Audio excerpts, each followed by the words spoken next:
मला हाच नवरा नकोच आहे, पण अजून मला सिद्धिराज माझा नवरा होऊ शकतात या म्हणजे हे मला ॲक्सेप्टच नाही झालंय. सिद्धू आयडियल वाटतो, कारण खरं सांगू मी तुम्हाला, खऱ्या आयुष्यात अशी पात्र फारच कमी असतात किंवा मी बोलीन असतात का, ह्याच्यावरही डिबेट करायला हरकत नाही. असं कोणीच करत नाही जितकं सिद्धू आत्ता भावनासाठी करतोय. डायलॉग विसरण्यात जास्त कोणी एक्सपर्ट आहे.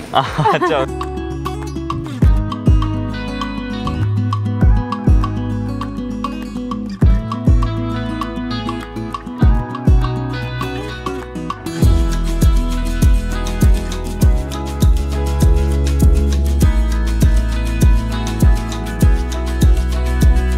नमस्कार, मी आविष्कार चाबुकस्वार. मराठी बॉक्स ऑफिसमध्ये तुम्हा सगळ्यांचं स्वागत आहे. मी आलो लक्ष्मी निवासच्या सेटवर आणि आजचा दिवस खरोखरच खास आहे, कारण आज आहे लग्न सोहळा, तो म्हणजे भावना आणि सिद्धूचा. आणि माझ्यासोबत आहे एवढी सुंदर जोडी. बघा तुम्ही कसे आहात तुम्ही? मस्त, खूप सुंदर दिसतात. तर मला एक सांग की तू किती खुश आहेस आणि तू किती दुःखी आहेस? म्हणजे आम्ही मगासपासून बघतो तुझे जे सीन्स चालू आहेत ते खूप रडतेस, आम्हाला थोडं वाईट पण वाटतंय, पण असं वाटतं की सिरियलमध्ये काहीतरी यावं. येस, दुःखी तर आहेच आहे ऑफकोर्स, कारण मनाविरुद्ध लग्न होतं आहे आणि मेनली अशी काहीतरी गोष्ट घडतीये त्या सिक्वेन्समध्ये ज्याच्यामुळे भावना रडायला लागली आहे. तर तो एक ट्विस्ट असणार आहे आणि तो ट्विस्ट खूप पुढे कंटिन्यू होणार आहे. तर ती खूप मेजर गोष्ट आहे, पण लोकांना बघायला खूप मजा येईल आणि भावनाचं रडणं आय थिंक त्यानंतर थोडं कमी होईल. तू काय सांगशील, किती खुश आहेस? नाही, मी तर खूपच जास्त खुश आहे, पण त्याच्या मागेही खूप जास्त इमोशन्स आहेत. कारण माझ्या घरच्यांच्या विरुद्ध हे लग्न होतं आहे, माझ्या घरचे सपोर्ट नाही करत आहेत. भावनाने मला ॲक्सेप्ट नाही केलं, जरी ती लग्नाला तयार झाली असली तरी. ऑफकोर्स मी या गोष्टीने खूप आनंद आहे की माझं लग्न होतं आहे आणि मी प्रचंड आनंद आहे, पण बॅक ऑफ द माइंड मला माहिती आहे की मला ह्याच्यापुढे खूप बॅटल्स लढायचे आहेत, सगळ्यांना हॅपी करण्यासाठी. सो जरी खुश असतो तरी पुढे खूप स्ट्रगल आहे, हे अजूनही माहिती आहे. तर तुमचा लूक एकदम वेगळा आहे, पारंपरिक आहे. तर या लूकबद्दल काय सांगाल? म्हणजे नेहमी एक वेगळा लूक असतो जो नॉर्मल डे टू डे लाईफवाला, हा किती वेगळा आणि किती मजेशीर आहे की हेक्टिक जास्त आहे?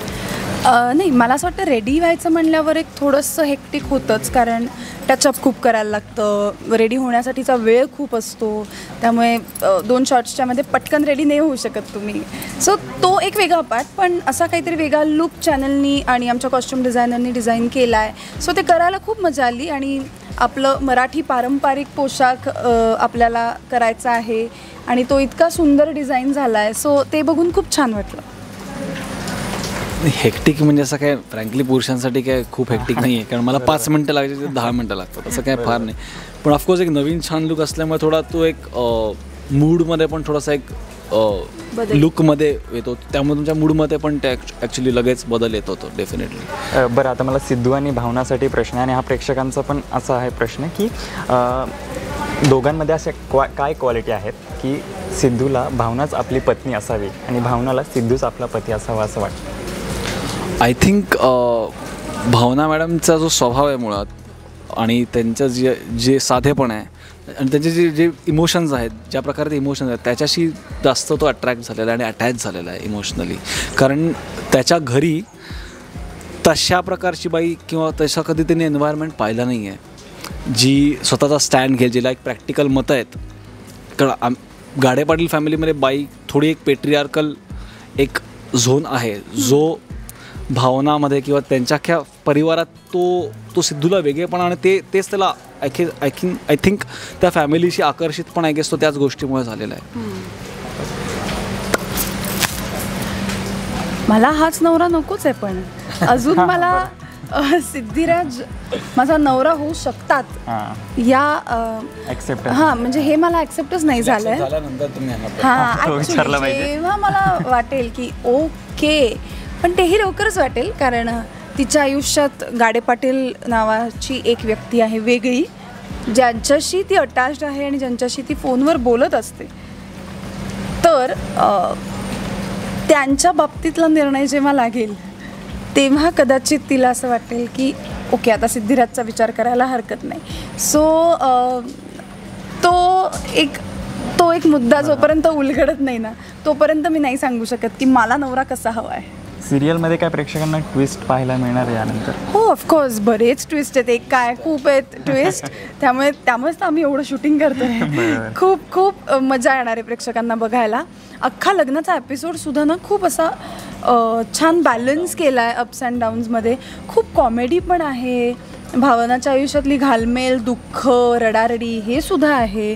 आणि ॲट द सेम टाईम सिद्धूचा स्टँड आणि सिद्धू किती भावनात गुंतलेला आहे आणि किती तिच्यासाठी करतोय हेही लोकांना दिसणार आहे. त्यामुळे दोन्ही कुटुंब, गाडे पाटील आणि दळवी कुटुंब, जयंत जान्हवी या सगळ्यांचे आपापसात काहीतरी एक वेगळे ट्रॅक्स चालू आहेत, तर ते तुम्हाला बघायला खूप मजा येईल. बरोबर. तर प्रेक्षकांचं तुम्हाला खूप प्रेम मिळतं, म्हणजे अक्षरशः की तुझ्या प्रेमाबद्दल ते एवढं बोलतात की अरे यार सिद्धूचं प्रेम किती मस्त आहे, म्हणजे आयडियल असा मुलगा असा आहे. Correct, ideal. आणि तुझ्यासाठी म्हणजे यार हिच्यासाठी किती, म्हणजे सगळ्यांना वाटतं की यार हिचं किती वाईट होतं, म्हणजे तुझ्यावर अडते वगैरे ते बघताना त्यांना खूप स्वतःला ते इमोशनल होतं. तर त्या प्रेमाबद्दल काय म्हणणं आहे तुमचं? मला असं वाटतं की तेच तर कॅरेक्टर आय थिंक आमच्या दिग्दर्शकांनी उभं केलेलं आहे की ज्याच्याबद्दल सॉफ्ट कॉर्नर वाटायला हवा तो वाटतोय. सिद्धू हा आयडियल मुलगाच आहे. म्हणजे आता मी बाहेरून जेव्हा बघते भावना सिद्धूकडे तेव्हा मलाही असंच वाटतं की सिद्धूसारखा एखादा मुलगा इतकं एखाद्या मुलीसाठी करत असेल तर कुठली मुलगी हो म्हणेलच. पण अर्थात आपण शूटिंग करतोय तर भावना हो म्हणून कसं चालेल आपल्याला. त्यामुळे भावनासाठी आत्ता हा योग्य निर्णय आहे की आपण लगेच सिद्धूला ॲक्सेप्ट न करणं. पण आय एम शुअर बाकी सगळ्या मुलींना सिद्धू खूप आवडत असणार, कारण असं कोणीच करत नाही जितकं सिद्धू आत्ता भावनासाठी करतोय. त्यामुळे सिद्धू हा आयडियल वाटणं हे 100% न्याय देते मी याला. बरं, तू काय सांगते जे प्रेक्षकांच्या? सिद्धू आयडियल वाटतो, कारण खरं सांगू मी तुम्हाला खऱ्या आयुष्यात अशी पात्र फारच कमी असतात कमी मुली असतात का ह्याच्यावरही डिबेट करायला हरकत नाही. त्याच्यामुळे प्रेक्षक बघताना तो चांगुलपणा प्रत्येक आई असो त्याची किंवा लक्ष्मी काकू असो, प्रत्येक व्यक्तीसाठी त्याच्यातलं काही ना काहीतरी इमोशनली चांगलं बोलणं त्याच्याबद्दल किंवा काहीतरी चांगलं इंटेंटनी सगळं करणं हे बघून तो सगळ्यांना आवडतोय. कारण नाही पण तो ॲट द सेम टाइम सगळ्या लेवलवर आहे ना. म्हणजे तो इनोसेंट पण आहे, तो डॅशिंग पण आहे, तो मारामाऱ्या पण करतो, तो भावनासाठी वाटेल ते करू शकतो. लेयर्स खूप आहेत अगेन कॅरेक्टरला, खूप लेयर्स आहेत कॅरेक्टरला. त्याला चूक तो चुकीचा वाटण्यासाठी असं काही नाहीच आहे. त्याच्यामुळे तो बरोबर वाटतं सगळ्यांना. तर एक रॅपिड फायर घेऊया आपण. तुम्ही एकमेकांकडे असं फिंगर केलं तरी चालेल, कारण मी विचारेल की हा असं आहे. ठीक आहे. सेटवर वेळेत कोण येतं?